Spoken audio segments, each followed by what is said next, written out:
System thinking is an approach to problem solving that views problems as parts of a wider interconnected system, rather than focusing on individual components in solution systems. Thinking emphasizes understanding the relationship, feedback, loops, and dynamics within the whole system. A system story, system thinking. A system story that illustrates system thinking is the story of a village of blind men who each grabs one part of a new creature and declare what it is. The blind men are each wrong because they only experience one part of the creature. This story illustrates how people tend to look at things in parts rather than experiencing the world as a whole. System thinking is a way of approaching issues by looking at them as system rather than just the sum of their parts. It involves considering how all of the places connect to make the whole. The importance of system thinking. First, holistic understanding. System thinking emphasizes understanding the whole system rather than focusing on isolated components. It allows us to see how different parts of a system interact and affect one another. This is important in solving problems that are complex and interconnected, such as climate change, healthcare, and organizational management. 2. Identifying root causes. Rather than focusing the symptoms of a problem, system thinking helps in identifying the root causes.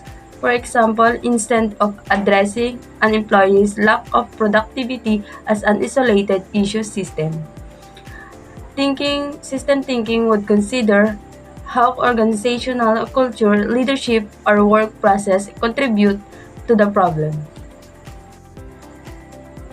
3. Sustainable solution. By understanding the interconnectedness of system thinking enables the design of sustainable solutions. It helps avoid short-term fixes that may lead to long-term problems and encourage solutions that consider their long-term impacts and system-wide benefit. 7. Identifying leverage points.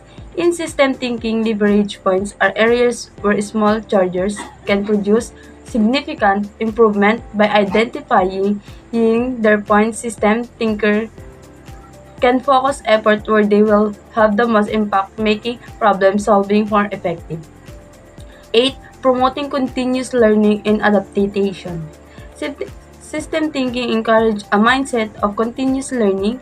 Systems are dynamic and involved over time, and system thinkers are better equipped to adapt their strategies as new information becomes available.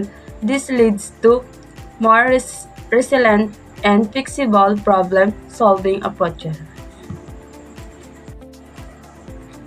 3. Managing complexity. Many modern challenges are complex, involving multiple stakeholders, dynamic variables, and asynchronous outcomes.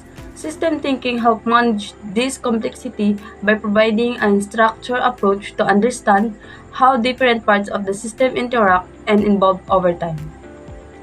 4. Recognizing feedback loop.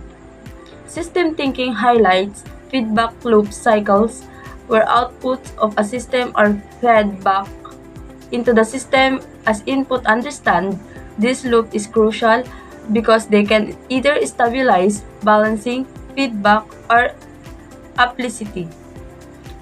Reinforcing feedback. A system behavior, for example, in business, customer satisfaction can lead to repeat sales. Reinforcing loop, while poor service can lead to bad reviews and lost customer. 5.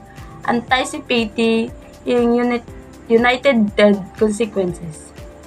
After intervention in complex system can have unintended negative consequence. System thinking helps anticipate this effect by considering how change in one part of the system may impact other areas.